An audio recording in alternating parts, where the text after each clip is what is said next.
Dear ladies and gentlemen, welcome again to the analysis of Fuleno TV. Today, the 21st day of October 2022. I would like to start us off with a tweet from Professor MASHUJA. And I believe by now you know Professor MASHUJA. And this is what Professor MASHUJA said. Empty chairs of Uhuru Gardens as Kenyans keep off MASHUJA Day fit. I think that was in specific reference to the event that was convened in Uhuru Garden yesterday. But this tweet received some responses to it, and I would like to read to you 3 responses. There is a Twitter account by the name Galgalo Areno. And this is what Galgalo Areno said in response to what Professor MASHUJA tweeted. The current economic situation does not allow Kenyans luxury to idle sitting. Then there was another Twitter account handler by the name Kiari Kagwe. And this is what Kiari Kagwe said. Evidence proof that President William Ruto was indeed elected by the Venezuelans as you and your party leader claimed. Then there was a last response from a Twitter account handler by the name Jimmy. This is what Jimmy said. It is because people are hungry, and instead of government giving them relief food, they are promising fertilizer for planting food, which will be harvested next year. Are they going to wait until then with empty stomach? Dear ladies and gentlemen, those are 3 very, very important responses to what Professor MASHUJA tweeted.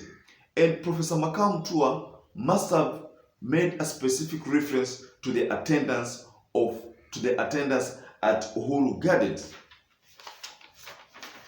So the event was, according to what the media portrayed, or according to what the media revealed to the people, is that the attendance was poor. In fact, the poorest of all the MASHUJA Day celebrations.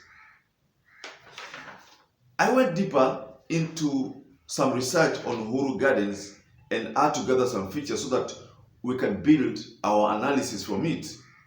And I got that the capacity of Uhuru Garden is about 40,000 citizens. That is the number that Uhuru Gardens can host.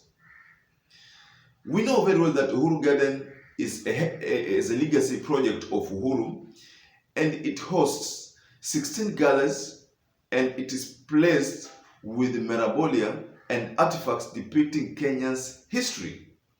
And part of history captured is military heritage. So that makes it an ideal place to host a MASHUJA Day fit. But if you look at the attendance in that in Uhuru Garden, then you will realize that the Kenyans people were sending a specific message to William Samoei Ruto that they were not happy. If you go back to the history of the previous MASHUJA Day celebrations, and by the way, yesterday's event was the 11th MASHUJA Day celebration. So last year, the MASHUJA Day celebration was conducted at a stadium in Kirinyaga County, and that appeared to be the last MASHUJA Day celebration for the former president Uhuru Muigai Kenyatta. But the attendance was magnificent in that stadium within Kirinyaga County.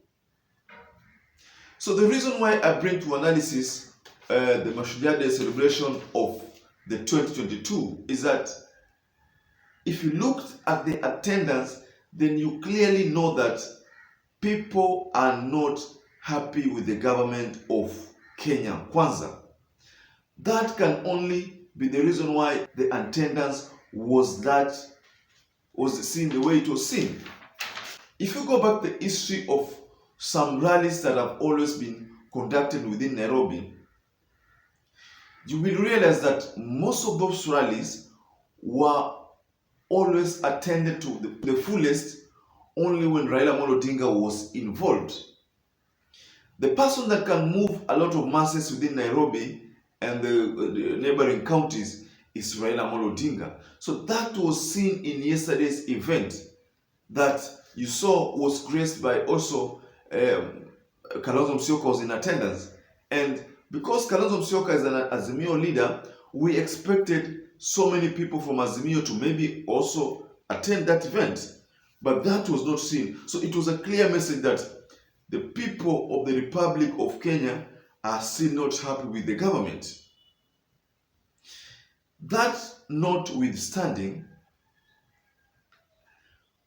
the expectations of many citizens was that because Miguna was in the country, then maybe some of those Azimio diehards who are allied to Kalonzo Musyoka and allied to the general himself, who would have showed up and made the event be full to capacity, because the estimations of those people who attended, I think it was less than 15,000. The attendance were less than 15,000.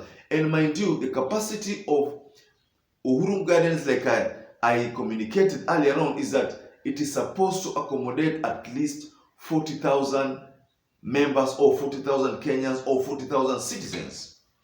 So, ladies and gentlemen, what is the likely implication of that attendance to William Ruto's governance?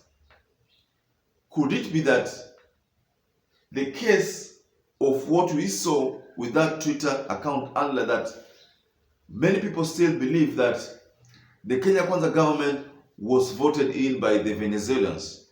Could that be the case? I mean, if that is the case, then the only explanation to the poor attendance in that event is that the people are not happy, especially the people are not happy with the Kenya Kwanza government because of the constant shortchanging of the promises that they gave to the people of the Republic of Kenya.